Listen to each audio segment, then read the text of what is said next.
Selamat sore teman-teman sekalian. Hari ini kita akan melaksanakan satu kegiatan tambahan sebagai bagian dari pameran seni patung baru yang sekarang tengah berlangsung. Sore ini kita akan menampilkan Anusapati, salah seorang peserta dari pameran seni patung baru. Anusapati adalah seorang pematung dan juga dosen pada Institut Seni Indonesia. Perjalanan berkaryanya sudah cukup panjang, seperti kita tahu, sekitar era 1960-an, 1980-an. Anusapati mengenalkan sejumlah karya-karya yang pada masa itu sangat menarik perhatian karena dia mengembangkan gagasan dari barang-barang lokal yang menggunakan teknik pahat. Dan Anusapati juga adalah ketua dari Asosiasi Pematung Indonesia. Untuk memutuskan satu, saya serahkan kepada Anusapati untuk menyampaikan beberapa pemikirannya. Senang sekali saya bisa hadir di sini untuk meramaikan acara pameran seni patung di Salihara ini. Saya tidak bisa datang pada pembukaannya kemarin, tapi saya hadir pada hari ini untuk ngobrol-ngobrol bersama teman-teman di sini. Walaupun yang datang nggak terlalu banyak, mudah-mudahan perbincangan ini bisa menarik karena saya pikir topik yang dibawa oleh Bang Asikin kali ini cukup menarik, merupakan persoalan yang pada saat ini kita lihat bersama ya. Mungkin langsung saja saya akan bicara langsung ke topiknya. Saya sudah diminta menulis dan saya berusaha menulis pemikiran-pemikiran saya tentang masalah ini dalam sebuah paper di sini. Mudah-mudahan nanti bisa jadi bahan diskusi lebih lanjut ya. Sebenarnya apa yang saya tulis di sini ternyata juga ditulis oleh Nirwan di dalam katalog ini dengan sangat indah dan singkat, simpel, tapi saya bilang tadi itu udah menjelaskan semuanya gitu ya. Tapi nggak apa-apa, saya punya keyakinan bahwa saya menulis ini lebih sebagai saksi pelaku gitu ya. Saya orang yang melakukan kerja ini. Jadi kalau topik kita adalah seni patung, maka saya merasa bahwa saya adalah pelaku di dalam proses kreatif seni patung ini. Sehingga meskipun sudah banyak kajian-kajian tentang gejala munculnya seni patung ini ya, seperti dalam pameran patung yang belakangan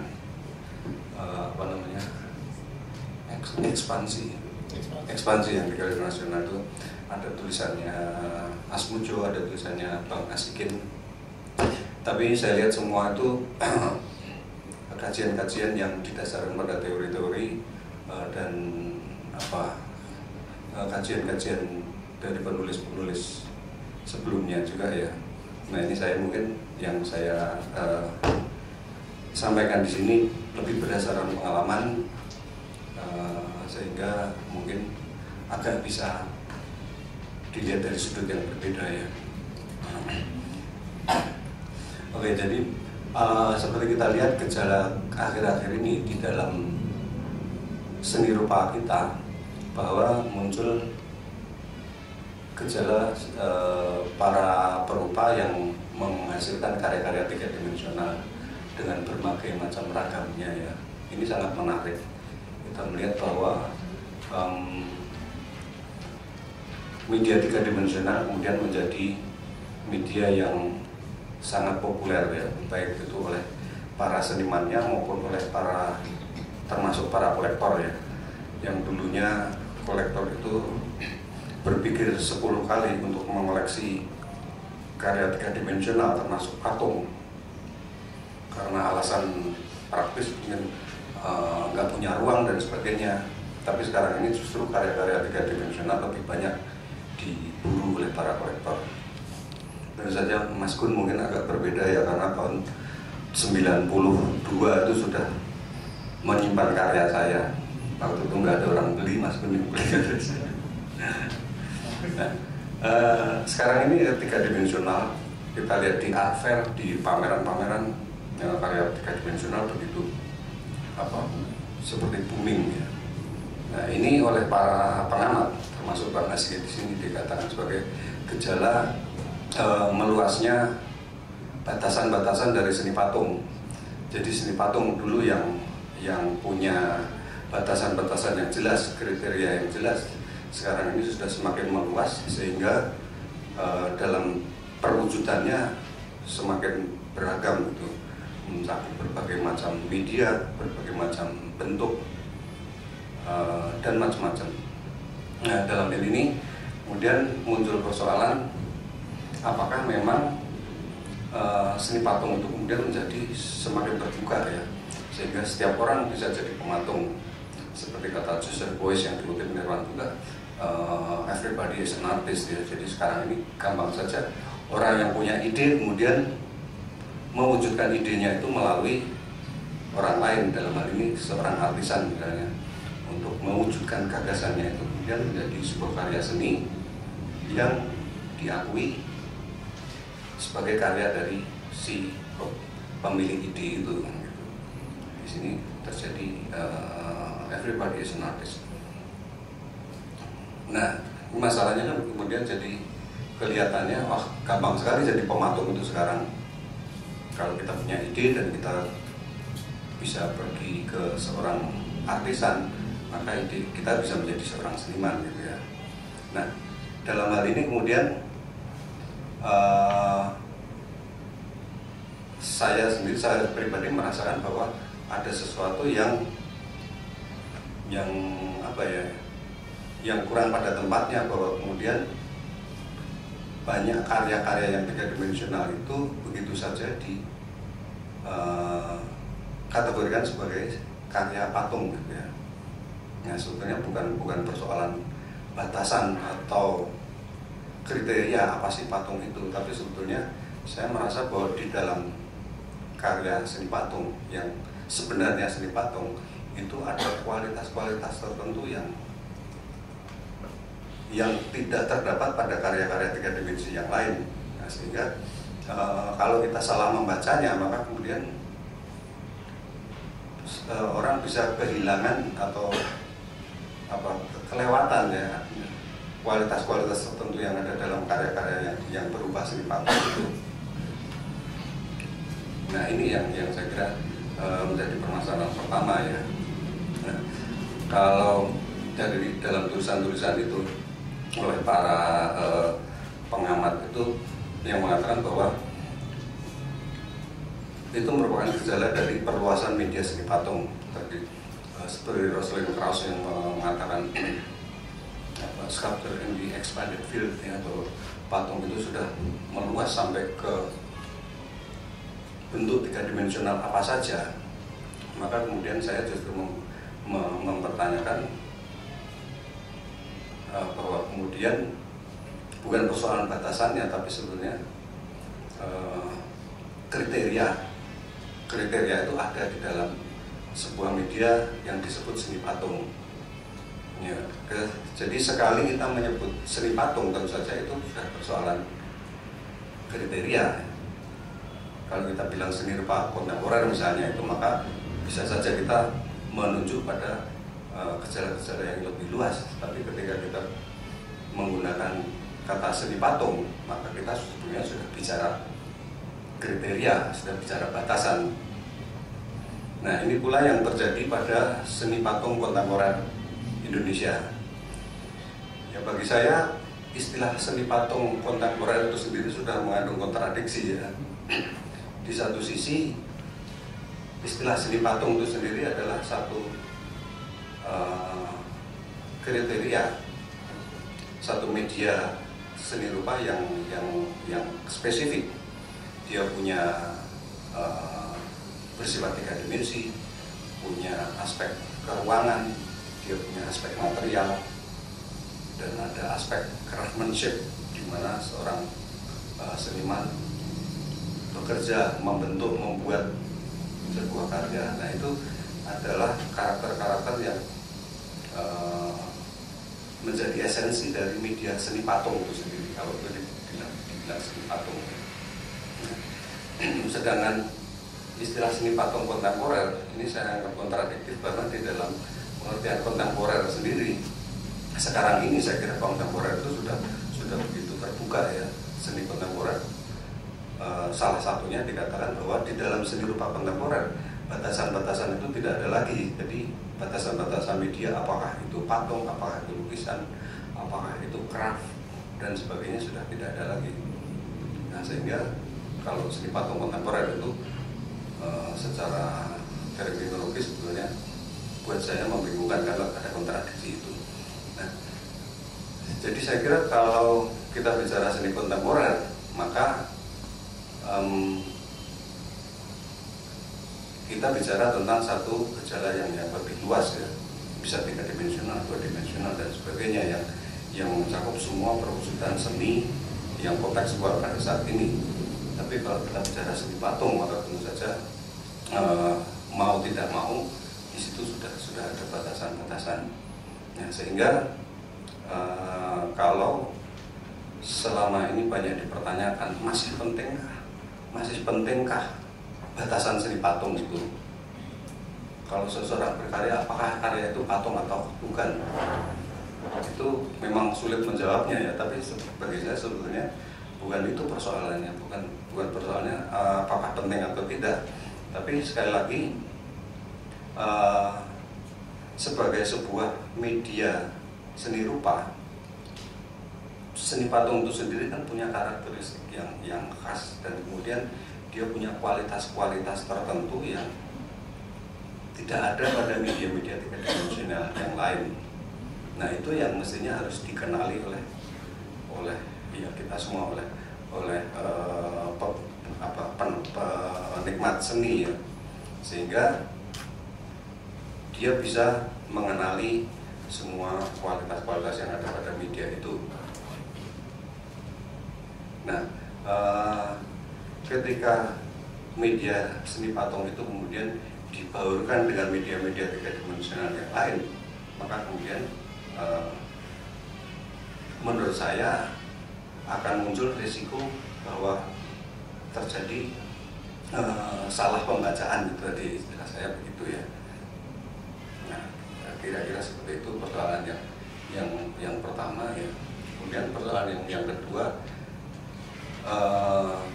adalah gejala bahwa banyak sekali seniman-seniman yang semula bekerja dengan media-media lain ya, 2 dimensional, entah itu pelukis, grafis dan sebagainya, yang kemudian membuat karya-karya 3 dimensional seperti tadi saya sampaikan, disinggung juga dengan tulisan-tulisan ini, menggunakan artisan untuk mewujudkan gagasan-gagasan ya, ide seninya ke dalam media 3 dimensional.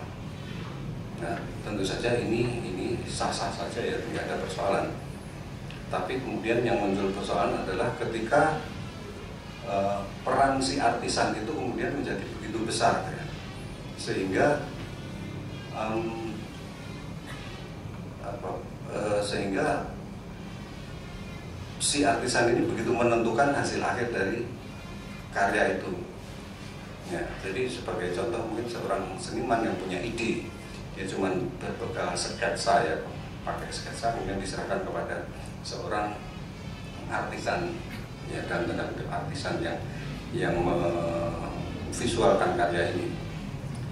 Dia dari rancangan karya yang sama diwujudkan atau divisualkan oleh 2 artisan yang berbeda, hasilnya akan berbeda. Nah, maka di sini bisa dilihat bahwa peran artisan kemudian lebih dari sekedar apa lebih dari sekedar pada tahapan teknis saja. Sedangkan yang dikenal sebagai artisan sebetulnya adalah artisan itu kan apa ya, artisan itu seperti tenaga yang expert memang ya, tapi bagaimanapun dia hanya sebatas pada apa tahapan teknis di dalam seluruh proses penciptaan sebuah karya ya. Sehingga ketika seorang seniman punya gagasan, maka dia akan mencari artisan yang bisa mewujudkan karya itu betul-betul sesuai dengan gagasannya kan begitu. Nah, yang terjadi akhir-akhir ini banyak terjadi bahwa seniman yang punya gagasan kemudian membawa gagasannya pada seorang artisan yang ketika dieksekusi oleh si artisan ini, kemudian seniman sendiri mungkin terkejut, wah kok bagus banget gitu, lebih bagus dari apa yang dibayangkan gitu kan. Nah itu yang saya lihat memang terjadi seperti itu. Memang kemudian wajar bila kemudian orang berpikir bahwa wah jadi pematung itu gampang sekali gitu, tinggal bawa ini kepada pematung. Kalau pada artisan ya, kalau artisannya itu bagus maka patungnya akan jadi bagus gitu. Nah tentu saja dalam hal ini kita tidak bisa begitu saja menyalahkan si senimannya yang punya ide, tapi juga tentu saja kesalahan atau persoalan ini ditimbulkan juga oleh si artisannya ya. Yang terjadi selama ini di Jogja, karena begitu banyak artisan-artisan, kebanyakan adalah lulusan perguruan tinggi seni, dan kebanyakan kebetulan ada pematung ya yang punya apa namanya keterampilan teknis, tapi juga sekaligus punya skill yang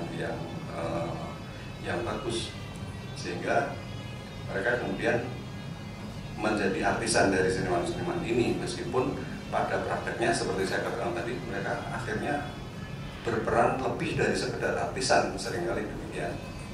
Nah, tentu saja saya juga kadang-kadang mengkritik teman-teman saya yang mengambil peran sebagai artisan ini ya, kamu kok mau sih bikin karya dia, padahal seharusnya kamu juga mendapat rekognisi ya sebagai eksekutor dari karya itu.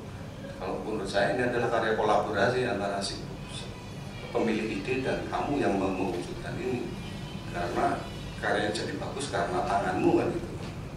Nah ini juga yang menjadi persoalan. Tentu saja ini juga banyak orang yang berpendapat kemudian ya memang gejala seni sekarang ini kan begitu, bahwa ide itu lebih penting atau lebih bernilai daripada proses tekniknya, atau konten itu lebih penting daripada formnya, sehingga seniman yang sesungguhnya adalah yang punya ide. Nah itu salah satu persoalan juga, bahwa kemudian apa namanya diduga bahwa peran pematung sendiri, meskipun sekarang ini gejalanya seakan-akan booming seni patung ya, karena di mana-mana kita lihat karya-karya kita di Indonesia. Tapi di sisi lain para pematung sendiri mengeluh bahwa mereka seperti terpinggirkan gitu ya. Ada boom seni patung, tapi para pematung sendiri jarang yang betul-betul muncul sebagai pematung. Nah ini kemudian jadi persoalan. Saya kira ini bisa jadi diskusi yang menarik, karena di sini ada beberapa orang pematung yang saya kira cukup bisa bertahan sebagai pematung. Ada Dolo di sini yang jam terbangnya sebagai pematung cukup tinggi, reputasinya cukup dikenal dan konsisten dengan kerja patungnya. Nah di Jogja sendiri banyak anak-anak pematung muda, bekas murid-murid saya yang kemudian apa namanya, mereka sementara ini cukup puas dengan bekerja sebagai artisan.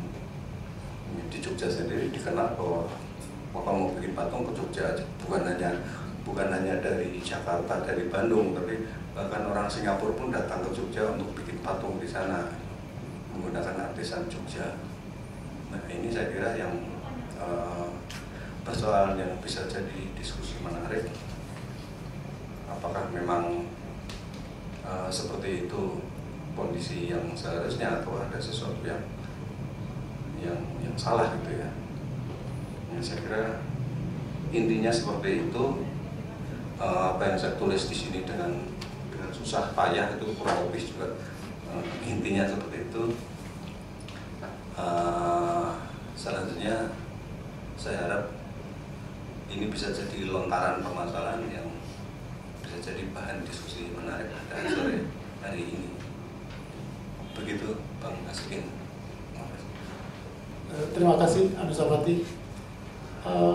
Saya kira apa yang digambarkan Anusapati barangkali juga agak sedikit berdekatan dengan apa yang saya kemukakan dalam kuratorial pameran ini, bahwa saya mencoba menggunakan istilah hulu dan hilirnya seni patung di Indonesia.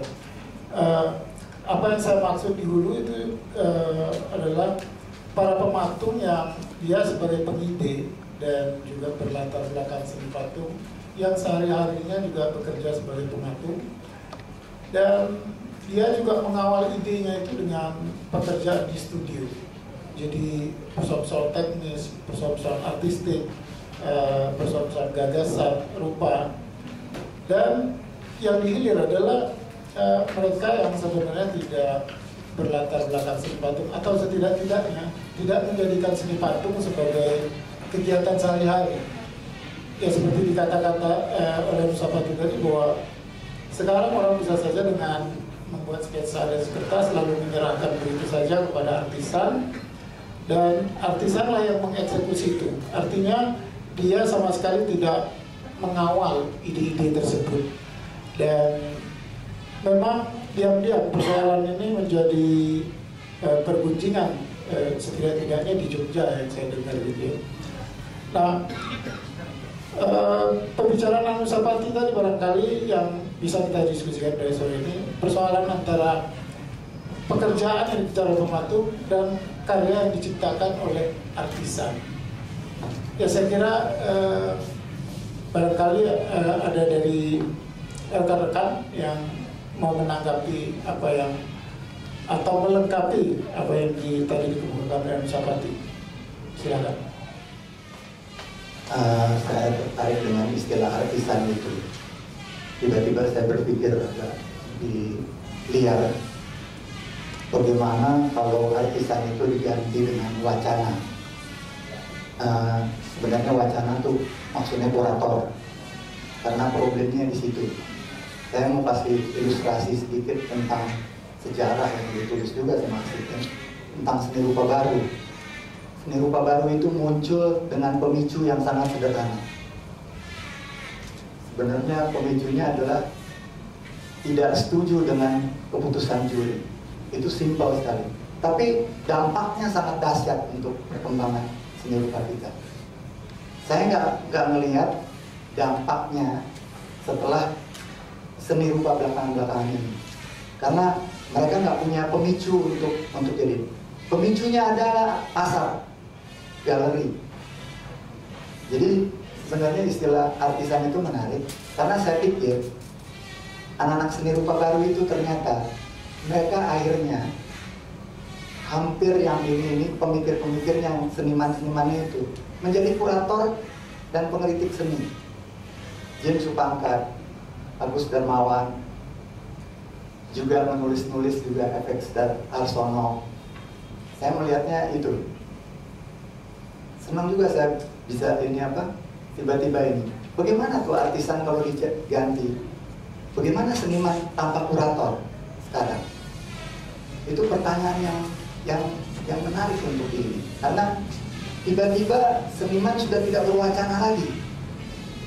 yang berwacana adalah kurator. Jadi sama juga seperti artisan, seolah-olah seniman yang membuat ide, dan saya tetap percaya bahwa seniman yang membuat ide itu. Tapi tiba-tiba ada pembagian itu, saya jadi teringat bagaimana kurator posisinya. Nah, di situ. Terus saya mau tanya tentang batasan-batasan juga ini yang mungkin Anda sudah ini, bahwa yang penting adalah membaca karya. Dengan batasan ini, apakah Anda pikir misalnya karya patung di atas Nus Salomo yang menempel di dinding, dan karya Anda juga menempel di dinding. Yang saya tahu patung adalah meruang, dia bisa dilihat di sudut yang berputar. Gimana pendapat Anda? Terima kasih. Ya, tadi saya kira provokasi dari Anggota Parti itu penting, karena sekarang kita berpikir adanya sebuah karya di depan kita anggap bagus. Terus kita kan tidak berpikir siapa yang bikin. Apakah penting kita mengetahui siapa yang satu hal? Saya pernah dengar bahwa pelukis-pelukis Eropa itu commission artisannya di Cina. Pelukis itu bukan patung. Jadi dia kirim idenya, kemudian pelukis ini melaksanakan, dan tekniknya tinggi. Kembalikan lagi, jadi dianggap karya dia. Apakah penting itu? Apakah itu bukan masalah penulis sejarah atau biografi? Sedang bagi seorang seniman, apakah penting diketahui siapa itu? Kedua, pertanyaan kedua, apakah ada hubungan antara subjek pelukis dengan karyanya?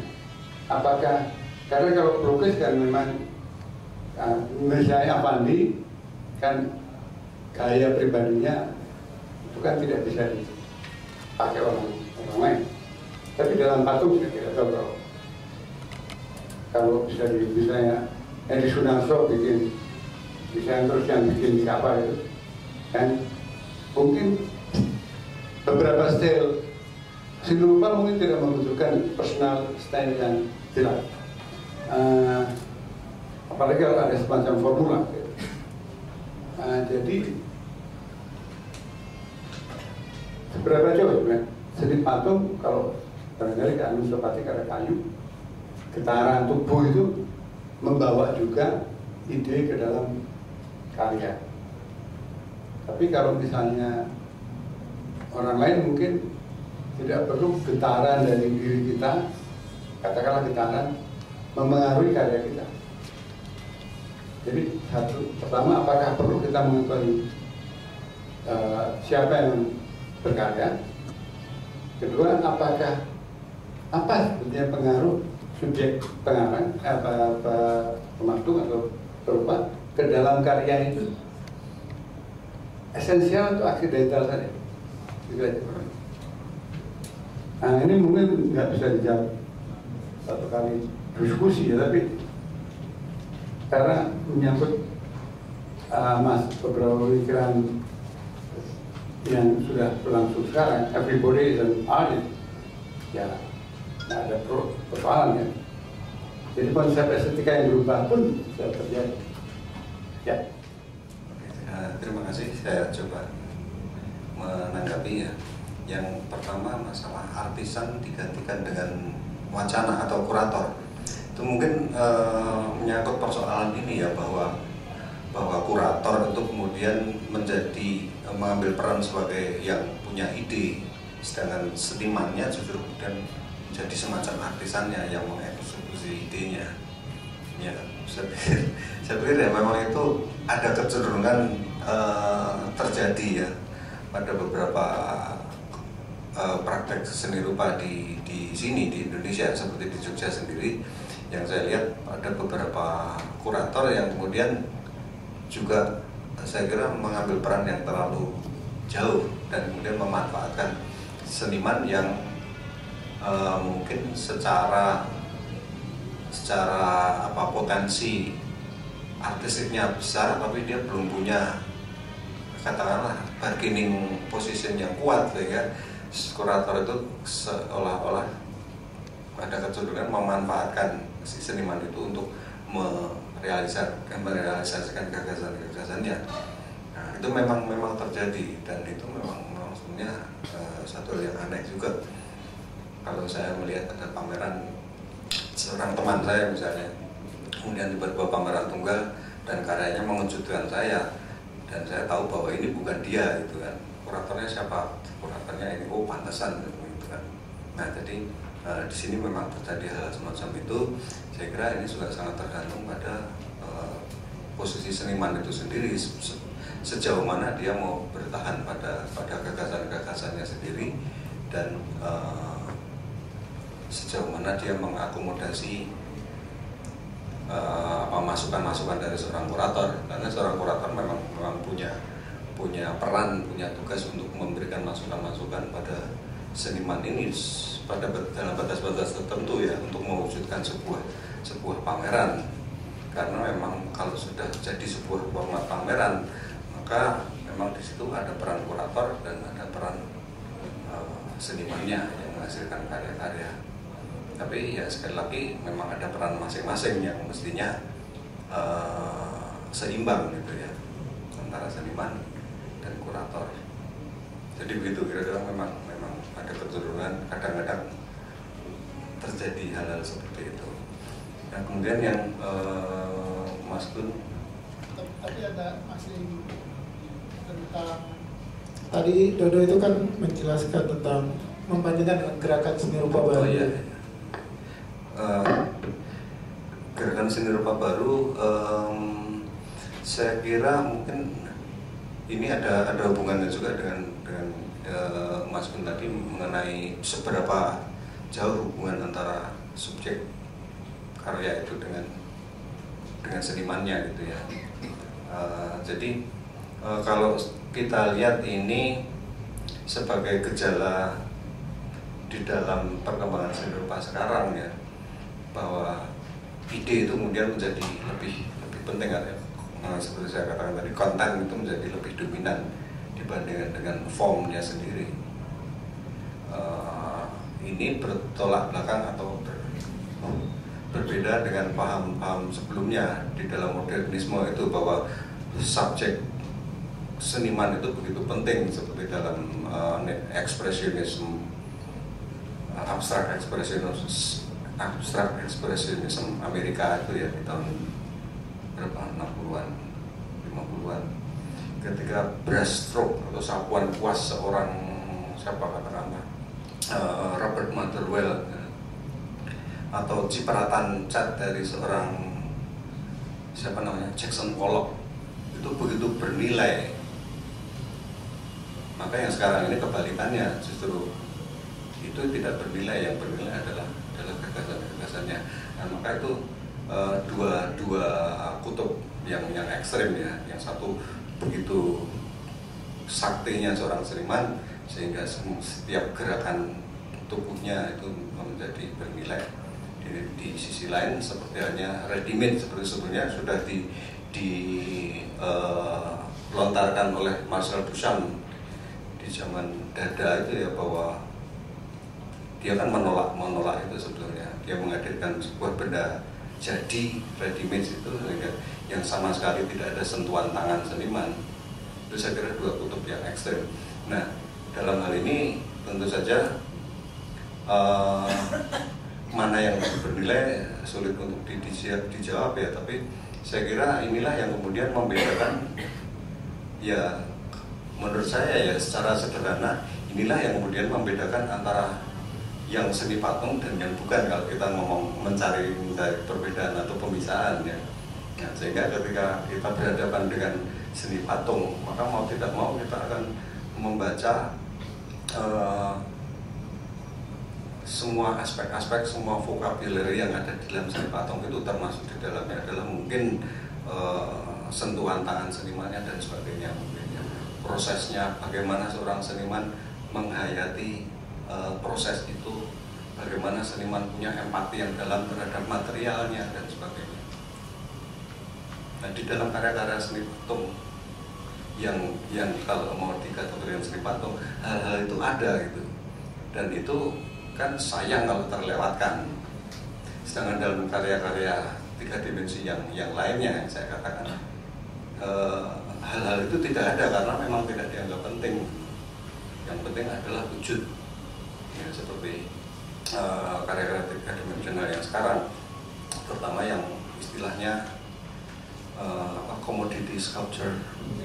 Jadi ada comic character, ada figur fantasi dan sebagainya yang dibuat dari fiberglass, kemudian dicat. Di situ tidak ada aspek penghayatan, pemujaan terhadap material, tidak ada.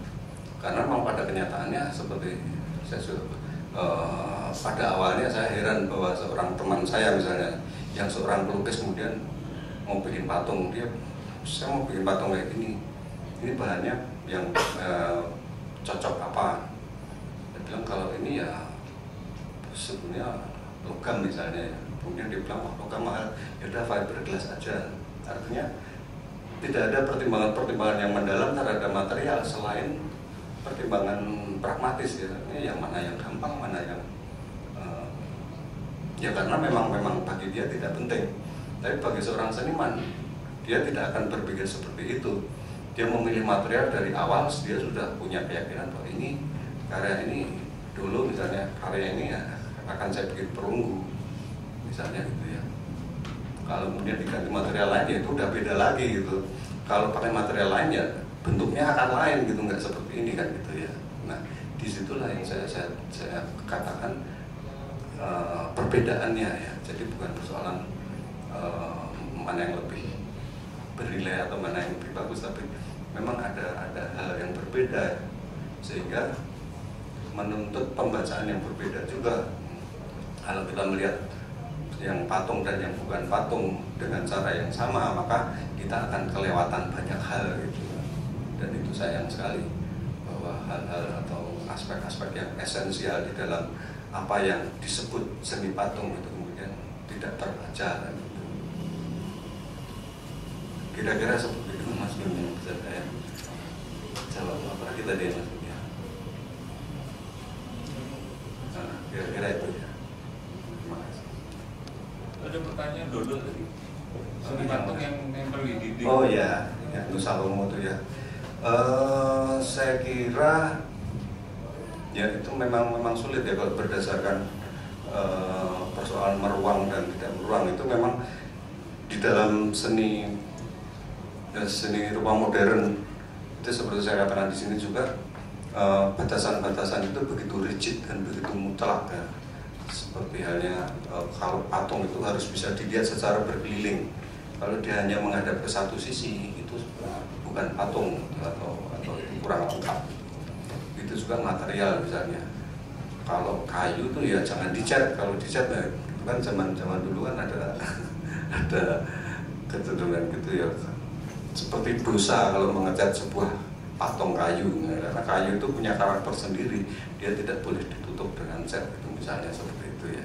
Tapi sekarang ini saya kira batasan-batasan atau kriteria itu juga tidak terlalu rigid. Saya kira kalau dari sisi yang lain misalnya sisi materialitas dan juga meskipun tidak sepenuhnya meruang ya karya itu lebih seperti relief, tapi saya kira ya tidak ada alasan untuk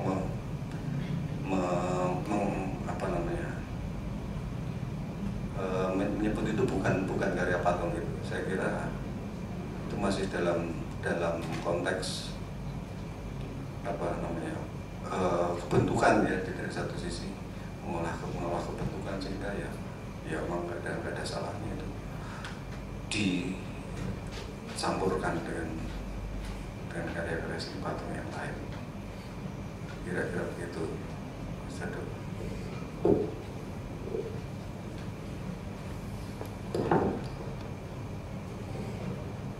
Ya, saya kira tentang karya yang menempel di dinding itu mungkin bisa dilihat juga sebagai pertama itu sebuah proses kreatif di studio pematung. Yang kedua itu sebenarnya tumpang tindih dan pengaruh dari kecenderungan masa kini sebenarnya. Misalnya bukan cuma menempel diri dengan ada karya yang bahkan seperti melawan kodrat seni patung itu sendiri. Sebenarnya apa yang sekarang kita sebut, apa yang kita kenal dengan unmonumental dalam seni patung, itu kan seperti melawan dirinya. Bahwa patung selama ini mesti rigid, masif, kuat, dan terstruktur. Nah, kecenderungan sekarang dan juga berkembang sebenarnya dalam seni patung bahwa sesuatu yang unmonumental itu. Sebenarnya juga misalnya kalau kita lihat karya Yuli misalnya yang lain, seperti Yuli Prayitno. Yuli Prayitno itu sebenarnya menggunakan material yang sebenarnya itu adalah untuk negatif. Kalau membuat seni patung itu kan untuk cetakan gitu, silikon rubber. Tapi dalam karya itu dia balik menjadi positif gitu. Jadi ada kesan untuk mengganggu bahkan apa yang sekarang dikenal sebagai patung itu sendiri gitu. Ya, saya kira itu tambahan saya. Baik, barangkali ada tanggapan atau pertanyaan yang lain dari teman-teman. Kesan saya, Mas Nino ini sebetulnya kalau dia bertolaknya dari pandangan yang katakanlah kalau nggak modernnya sebetulnya ada unsur yang romantik yang masih gede banget. Walaupun dia juga ingin menerima ketika tadi didesak tentang bagaimana dengan patung yang nempel gitu, atau seakan-akan yang ingin mengukuhkan sesuatu yang beda, yang dua dimensional, tapi mungkin juga ada masih mau menampung unsur-unsur, kalau saya boleh pakai nama lain, kata lain, konvivial. Nampaknya Mas Dinos itu merumuskan apa yang disebut potret patung itu dengan ada enggaknya konvivial, ada enggaknya ketak tubuh yang ada di situ, yang tersisa jejaknya di objek itu gitu. Yang jadi soal kemudian kalau kita mau mengulur-ulur, tadi disebut misalnya cara strukturalisnya Rosalind Krauss segala macam kayak gitu, adalah apakah mungkin kalau kita pakai istilah yang satu tadi, unsur yang disebut aksidental itu menjadi bagian dari katakanlah bagaimana kita merumuskan, boleh pakai esensi, boleh pakai apalah gitu. Jadi kita memutuskan sesuatu itu, entah itu namanya patung, tapi sambil juga meninjau satu perjalanan ke yang bukan patung, atau yang kebetulan aja kemudian menjadi patung gitu. Wujud-wujudnya penelusuran itu ya tentu saja itu di luar pembicaraan dari sini, tapi mungkin bisa dicoba dipraktek-praktekkan. Jadi ya saya ingin bertanya lagi gitu, sejauh mana seperti yang dibilang oleh Mas Budari, sejauh mana kita boleh membawa misalnya yang non jejak tangan atau yang non si senimannya sendiri dalam arti suatu produksi atau artisan atau mungkin juga suatu konseptor dari itu yang kebetulan dipegang oleh keputusan-keputusan kuratorial, misalnya menempatkan dalam ruang, menarasikannya, memberi konteks seperti itu. Itu saya kira termasuk juga keputusan-keputusan estetik yang kalau kita tidak melihat dari sudut pandang romantik aja, itu kita akan bisa persoalan di situ, bisa membicarakannya. Terima kasih. Jujur saja, saya datang ke sini sebetulnya ingin mendengarkan penjelasan. Memang dalam katalog ini sudah ada pengantar dan kuratorial dari pameran ini, tapi yang lebih banyak mendorong saya ke sini adalah ingin mendengarkan sebetulnya bagaimana sih gagasan pameran ini terwujud, karena ada sebuah pertanyaan besar yang kemudian memberi judul pada pameran ini Simpangan. Tapi dalam tulisan kurator sebetulnya judul deviasi itu menurut saya keliru. Kalau deviasi itu kan penyimpangan.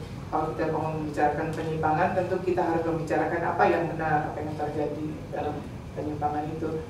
Sebetulnya simpangan, kalau saya boleh memberikan arti, kita mengerti sebetulnya itu crossroad.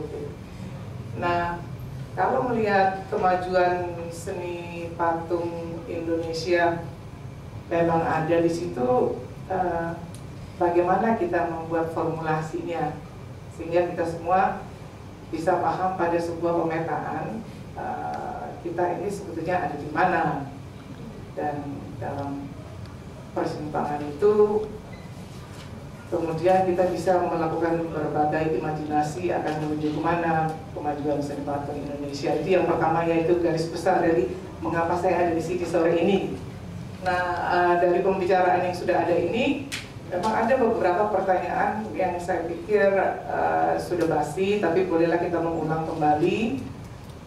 Yang pertama adalah membaca atau memahami kembali sebetulnya apa yang disebutkan oleh Ninus, yaitu kriteria, dan kemudian kalau disebut seni patung tentu kita paham pada preferensi, pada bahasanya, dan kemudian ditambahkan dengan seni patung kontemporer, tentu kita harus memahami itu ada dua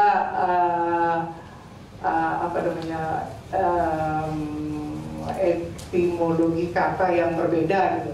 Yang satu merujuk kepada bahasa, yang satu merujuk pada perspektif. Nah, kontemporer itu kan sebuah perspektif ya, yang sekarang ini kalau di dalam seni rupa dianggap sebagai malaikat yang membuat semua pelaku seni rupa beruntung, karena tidak perlu lagi seluruh karyanya dikaitkan pada sejarah ataupun teori arus utama gitu. Artinya seorang seniman dari manapun dia bisa dilihat sebagai karyanya secara utuh dan tidak perlu harus menuju kemana-mana sebagai referensi.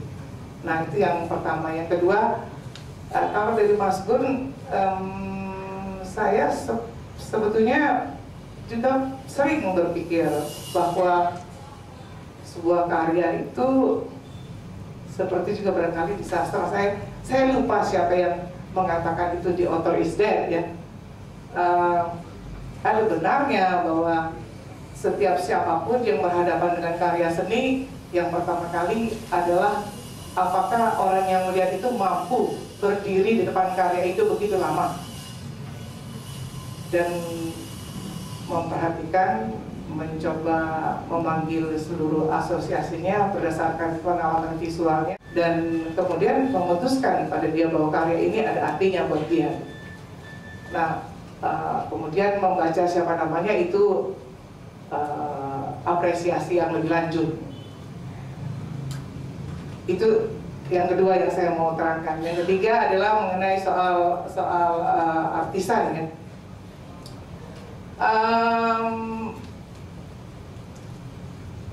Di Inggris itu sebetulnya penggunaan artisan saya pikir sudah sejak lama itu dilakukan, dan sesuatu yang sangat normal. Henry Moore juga melakukannya, Atelier Johnson di Amerika juga melakukannya. Seniman siapapun itu datang membawa sketsanya, patungnya dibuatkan, dicetak perunggu, dan dia menandatangani lilinnya dengan namanya, dia akan datang. Jadi sebetulnya kalau mau mempermasalahkan artisan, yang kita permasalahkan adalah lebih banyak pada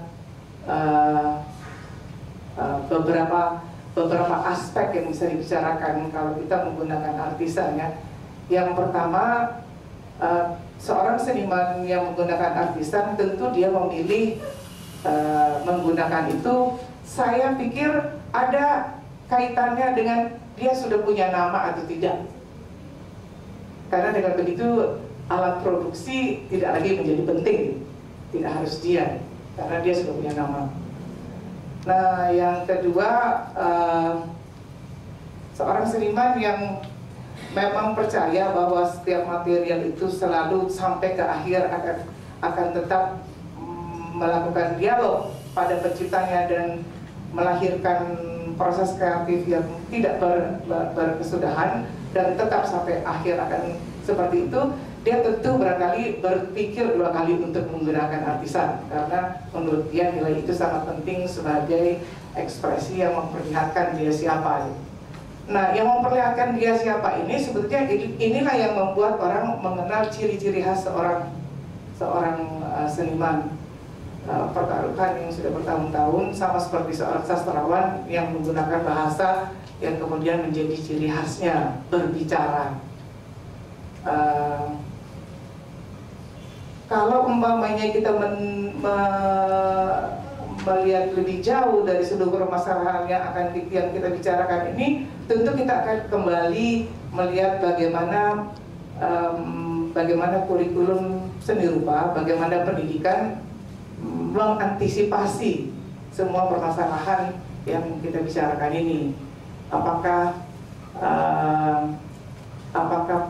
Apakah kurikulum pendidikan kita sudah cukup kuat untuk membuat setiap mahasiswa yang keluar dari sana untuk memahami perannya dalam masyarakat dan kemudian menjadi sosok yang penting yang memberikan peran yang kuat dalam kehidupan untuk mencerdaskan orang, ya. Karena saya percaya seni itu mencerdaskan orang. Karena setiap kita melihat karya, kalau saya ada di dekat orang yang baru pertama kali ke pameran, dia akan bertanya. Artinya mainnya menjadi lebih produktif melihat hal-hal yang dia tidak pernah kenal. Tapi kalau tidak, ya kita akan melihat bahwa sesudah selesai dia memperoleh pendidikan itu menjadi pilihan. Apakah dia mau menjadi artisan, ataukah dia mau menjadi warga yang lebih punya arti untuk meningkatkan apresiasi atau membuat karya yang berarti dalam kehidupan masyarakat. Tapi kalau dia juga cukup melihat bahwa dia bisa menghidupi dirinya dan dia cukup puas untuk menjadi artisan, saya pikir kita mesti melihat ini sebagai opsional.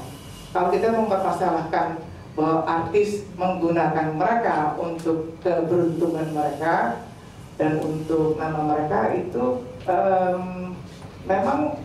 memang market juga tidak mempermasalahkan. Jadi persoalannya memang menjadi sangat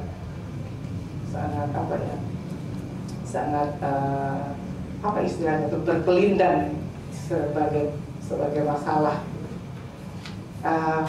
Mungkin untuk sementara itu dulu ya. Saya bingung untuk menyusun seluruh pikiran-pikiran saya ini karena sebetulnya yang ingin saya dengarkan adalah apa sih sebetulnya yang disebut simpangan, apa yang baru sebetulnya yang ingin disampaikan dalam pameran ini yang membuat kita, saya ingin pulang walaupun karya-karya yang ada di pameran ini sebetulnya untuk saya bukan hal yang baru dan juga tidak memberikan tendensi mau kemana saja, artinya mau kemana gitu. Dan jawaban mengenai karya Nur Salomo pun menurut saya tidak cukup signifikan untuk menjadi jawaban, karena tanpa dia ditaruh di dinding pun sebetulnya ada karya yang sangat dua dimensional. Dia bisa ditaruh di tengah ruangan dan dia tidak perlu harus dipersoalkan seperti dia ditaruh di dinding. Tapi pertanyaan yang paling utama adalah keputusannya untuk meletakkan itu di dinding kan jadi pertanyaan gitu, karena karya dua dimensional pun karya patung yang memang memilih untuk mengekspresikan bahasa dua dimensional toh bisa ditaruh di tengah ruang. Ya itu saja, terima kasih.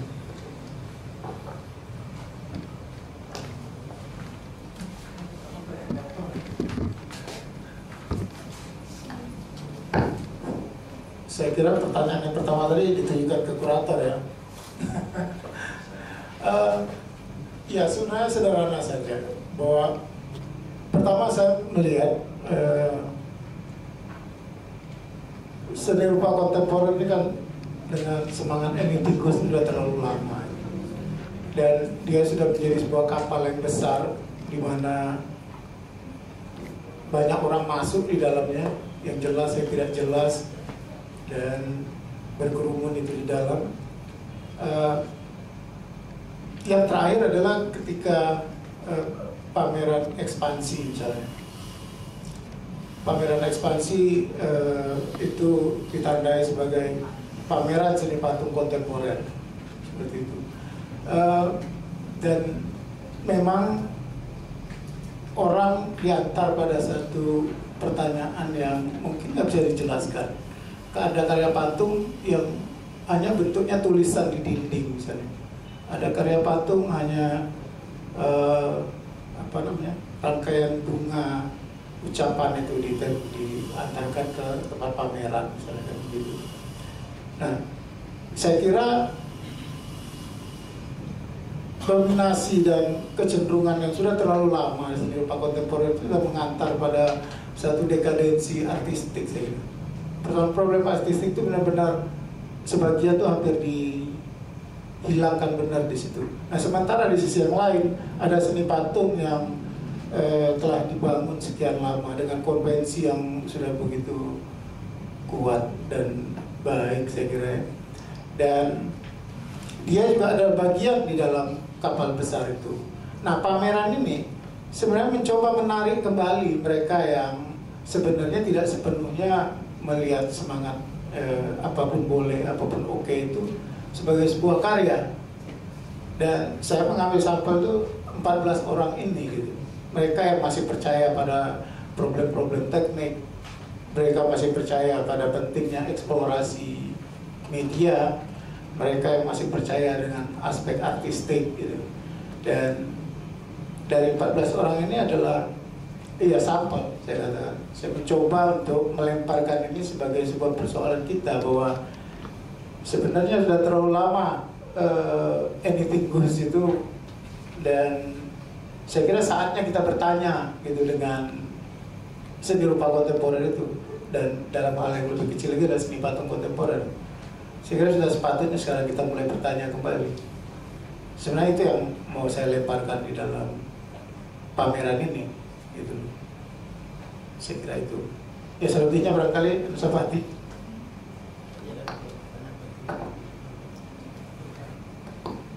Banyak ya apa tadi?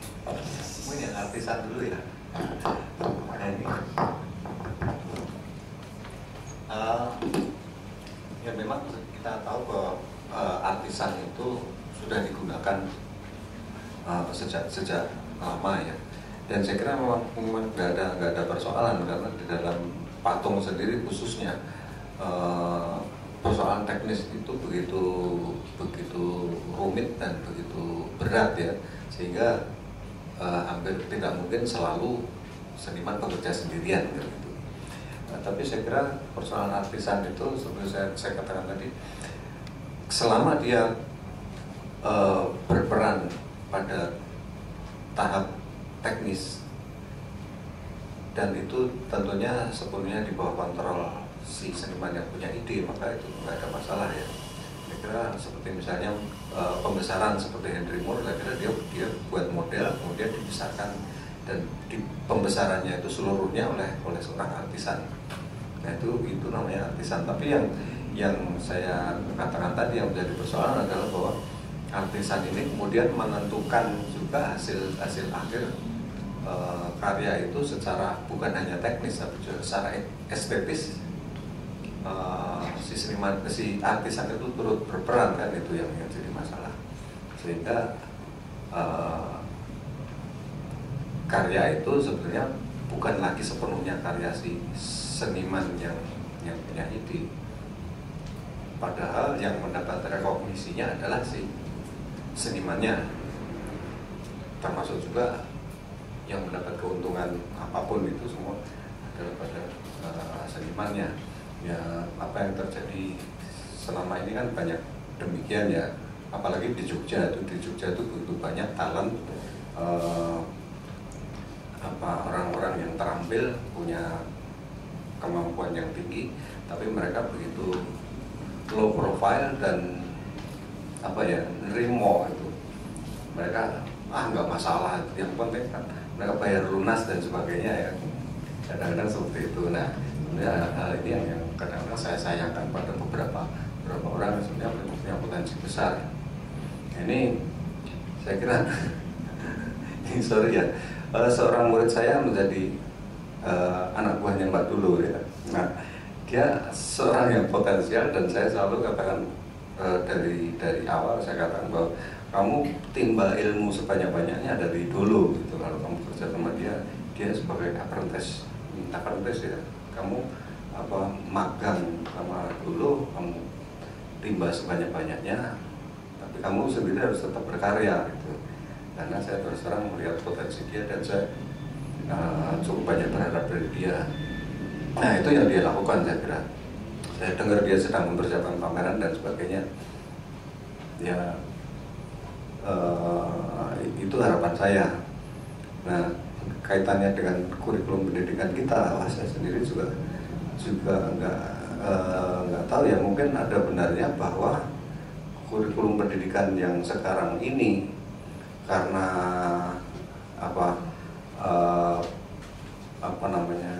konsep pendidikan dari pemerintah sendiri kan semakin dipadatkan ya, sehingga mungkin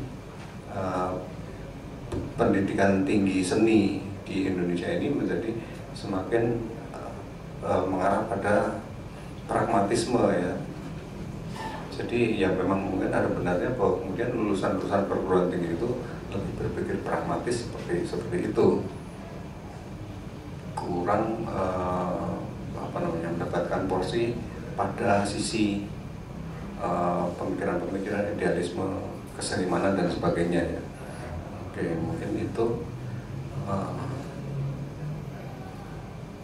ya saya kira itu ya. Iya, soal artis tadi saya kira barangkali yang dimaksud Anusapati adalah artisan yang di mana ide-ide itu tidak dikawal. Jadi kalau artisan yang kita bayangkan dalam seni patung, terutama dalam sejarah seni patung kan memang hal yang biasa. Bahwa seni patung memang sebuah pekerjaan yang bahkan dari sejak kita sekolah kan sebuah pekerjaan yang selalu lebih dari satu orang, masih ada yang membantu. Tapi artisan terutama juga dalam pameran ini saya juga mengajukan beberapa pertanyaan kepada para peserta tentang bagaimana ketika dia memproses sebuah karya, apakah dia membutuhkan artisan atau tidak. Nah, dalam hal ini ide itu kan selalu dikawal, dan misalnya Rudy, saya tahu Rudy itu sebenarnya ketika itu diwujudkan itu tidak dia kerjakan sendiri, itu dikerjakan oleh teman pematung yang lain. Tapi itu selalu dikawal terus sama dia itu, sampai aspek plastisitas, aspek-aspek konstruksinya itu terus dikawal sebenarnya. Yang jadi persoalan adalah ketika seorang hanya menggambar dan kemudian diserahkan begitu saja dan jadilah dia karya seperti yang dicontohkan Anusapati tadi, dia nggak mengerti persoalan bahan dari fiber gelas apa segala macam tadi. Itu sebenarnya yang menjadi persoalan sekarang. Saya dengar malah ada seorang dokter yang kemudian coba iseng-iseng juga di Jogja, di Semarang nih, Surabaya, dia coba-coba itu, serahin ke itu artisan, jadi benar-benar jadi kadang kemudian dia pamerin. Itu benar-benar terjadi. Hal yang seperti itu sebenarnya. Ya, saya kira itu semacam apa ya dekadensi artistik.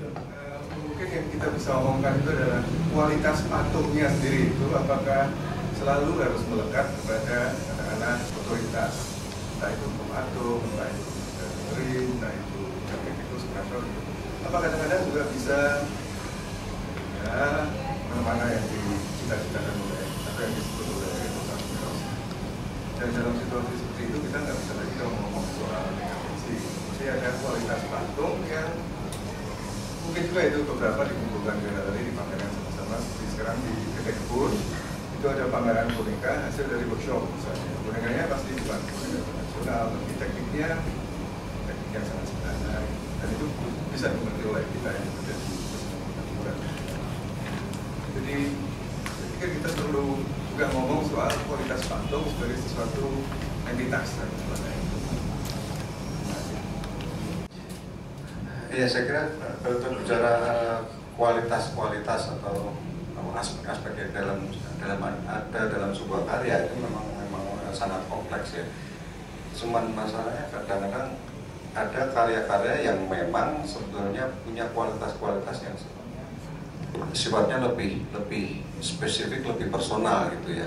Dan itu mestinya juga sebaiknya memang bisa dibaca oleh penikmat, oleh penonton, bahwa di situ ada kualitas-kualitas yang sifatnya personal, kualitas-kualitas yang sifatnya sangat khas gitu ya. Nah, tapi meskipun tidak semua karya demikian ya, tapi kalau kemudian ada karya-karya yang demikian, itu memang mestinya itu bisa diapresiasi juga oleh publik, sehingga kalau itu dilewatkan maka kemudian ya sayang sekali, karena memang pada karya-karya tertentu itu kualitas-kualitas itu yang menjadi penentu dari nilai karya itu sendiri gitu kan. Memang ada karya-karya ya dengan tipe-tipe yang lain ya, sifatnya lebih kontekstual, lebih partisipatif dan sebagainya ya. Tapi saya kira disinilah pentingnya pembedaan bukan dalam pengertian segregasi atau pemilahan ya, tapi bahwa setiap karya, setiap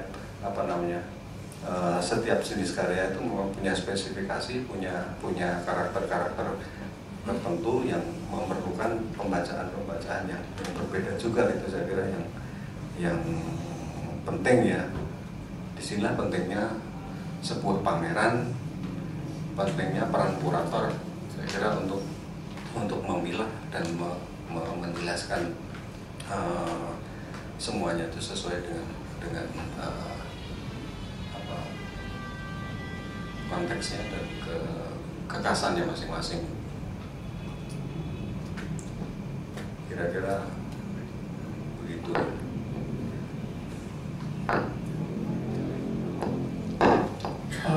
Baiklah, masih ada pertanyaan teman-teman? Iya, Irwan.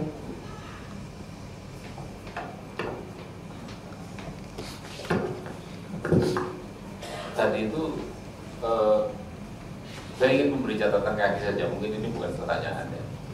Menurut saya pendapat Ninus dan Asikin ini agak romantik ini, modernis romantik. Jadi misalnya saja seorang artisan tidak dikawal.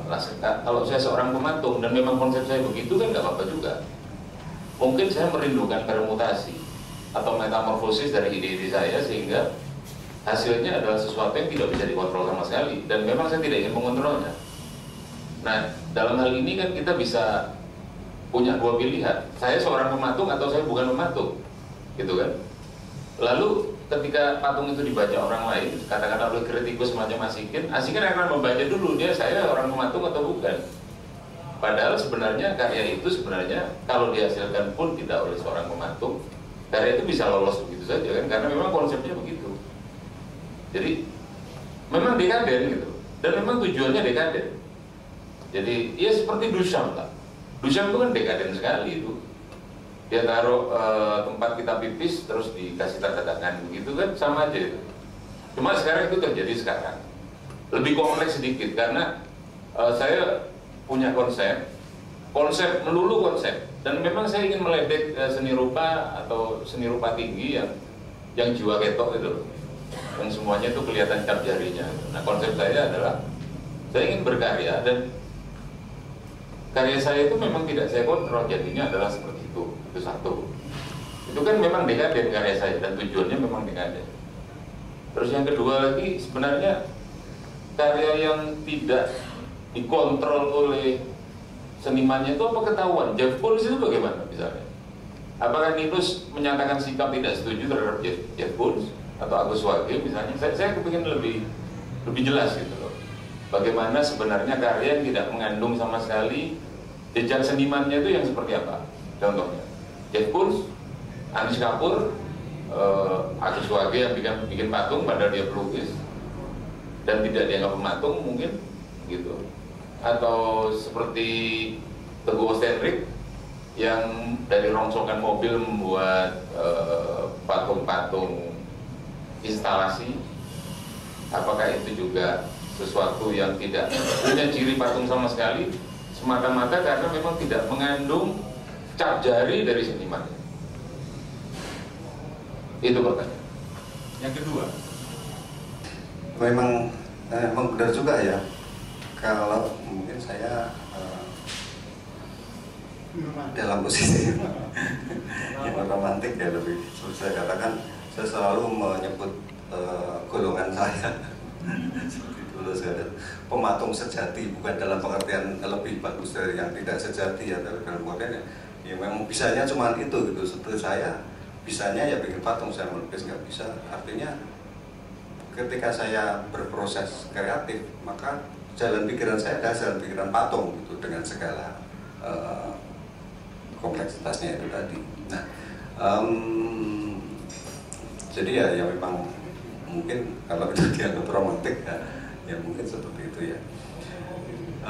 Terus kemudian masalah tadi, persoalannya sebenarnya bukan setuju atau tidak setuju. Saya setuju sama Jeff Koons atau Damien Hirst atau tidak setuju, bukan itu.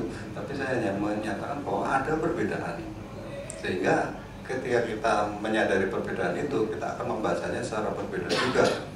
Seperti tadi saya kemukakan, ada dua kutub ekstrim. Yang satu seperti abstrak ekspresionis yang betul-betul sentuhan tangan seniman.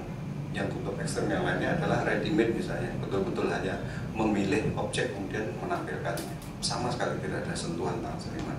Itu dua kutub ekstrem. Tapi tentu saja di dalam prakteknya ada banyak layer-layer di antara dua kutub ekstrem itu, sehingga ya sulit untuk menentukan batasan yang seperti apa sebetulnya. Tapi yang saya tekankan di sini adalah bahwa sesungguhnya kalau kita bisa membaca seperti kita melihat karya Jeff Koons dan karya Anies Kapoor misalnya, tentu di situ ada perbedaan, dan kalau kita menyadari perbedaan itu kita akan mendapatkan semuanya gitu.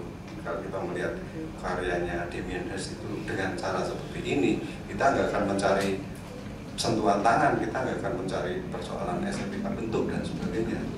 Sedangkan di dalam Anies Kapoor tentunya kita akan mencari misalnya materialitas, bagaimana Anies Kapoor itu punya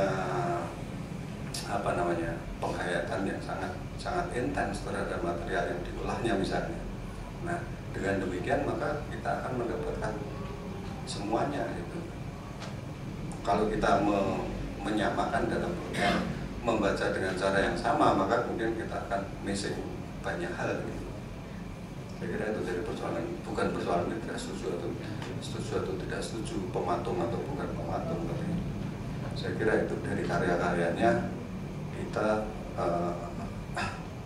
seharusnya bisa melihat dengan cara yang berbeda. Saya kira itu. Nggak perlu jawab kawan. Iya, ini kan kalau begitu pertanyaannya, saya pikir ini akhirnya menjadi ya apa yang saya percaya dan apa yang orang lain percaya gitu, jadinya bisa begitu kan. Bahwa artisan itu memang sebenarnya persoalan biasa gitu ya di dalam seni patung ini.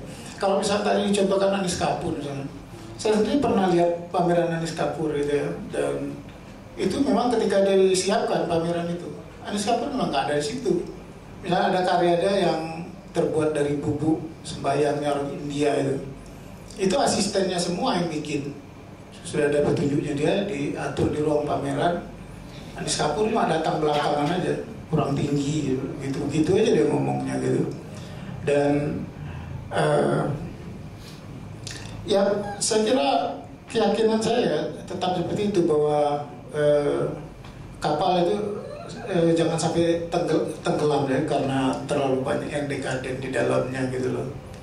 Sangat saya sayangkan sebenarnya pameran-pameran seni rupa sekarang hanya dengan argumentasi kontemporer lalu membolehkan semuanya menjadi dekaden, dan saya kira jangan sampai kapal seni rupa itu karam ya. Ya.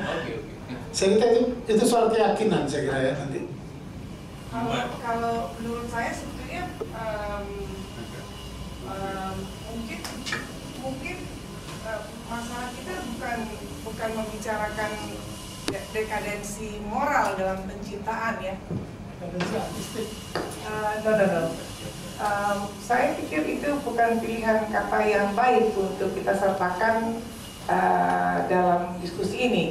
Kalau korupsi betul, kita bisa mengatakan itu dekadensi moral karena dia sangat merugikan banyak orang yang menjadi tidak mendapat kesempatan untuk mengembangkan dirinya karena semua uang yang dikumpulkan rakyat oleh negeri ini dikorupsi oleh sekelompok orang yang berkuasa.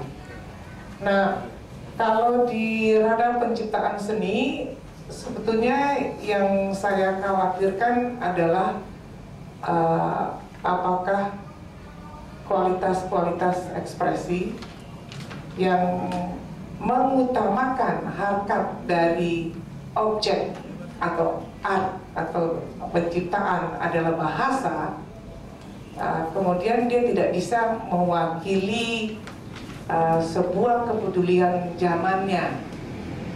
Mungkin itu yang menjadi persoalan kita. Sejauh mana kita bisa melihat karya-karya yang resiprokal pada kehidupan manusia, yang membuat orang lain mendapatkan pengalaman yang memperkaya dirinya pada banyak hal yang dia dapatkan dari pengalaman visual sebagai bahasa, tidak hanya dicekokin oleh hal-hal iklan atau yang lain-lain.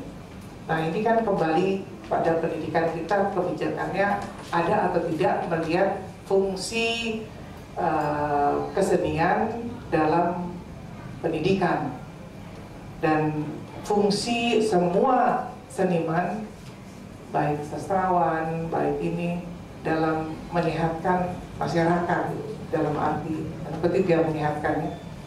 Nah, sebetulnya ini yang harus kita lihat dalam konteks Asikin melihat kapal yang mau tenggelam. Jangan melihat itu dekadensi gitu, karena mode of production itu kan akan selalu bersinggungan dengan kemajuan teknologi, bersinggungan dengan kemajuan peradaban, bersinggungan dengan kemajuan segala macam gitu. Kita tidak bisa menghindari itu, dan itu sangat valid dalam pelaksanaannya.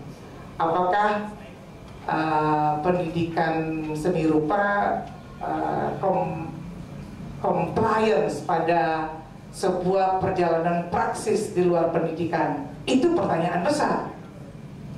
Revitalisasi pendidikan itu harus dilakukan supaya pendidikan itu tidak di luar konteks kepedulian kemajuan sosial dan peradaban.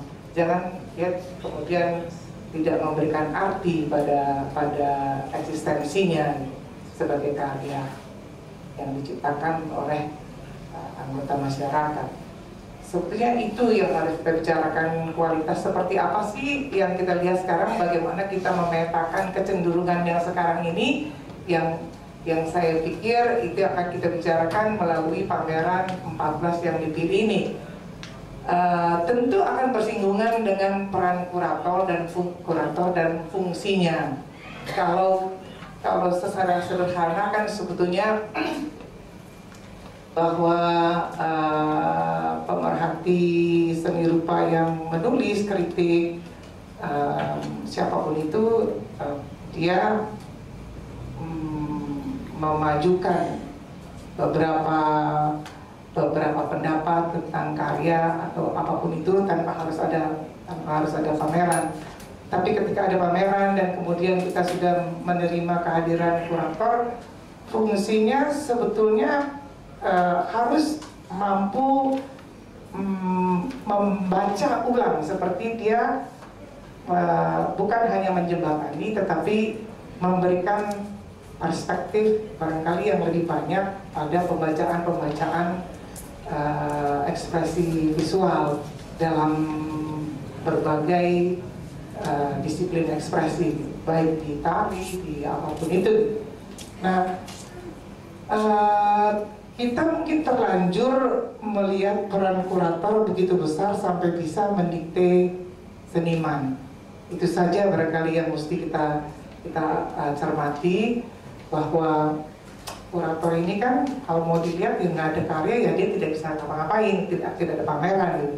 Tapi sebetulnya fungsi yang paling utama dan paling mulia dari kurator adalah membaca kembali. Dia harus menemukan, dia harus mampu bukan hanya menjembatani tapi menemukan berbagai pemikiran-pemikiran dari karya yang membuat karya itu bisa mempunyai arti ketika orang melihatnya, menambahkan esensinya. Terima kasih. Sudah maghrib ya? Sudah, oke. Barangkali tambahan dari Dolo tadi adalah penutup dari diskusi kita ini. Terima kasih atas kehadiran teman-teman sekalian, dan barangkali kita perlu memberi aplaus pada Anusapati sebagai pembicara.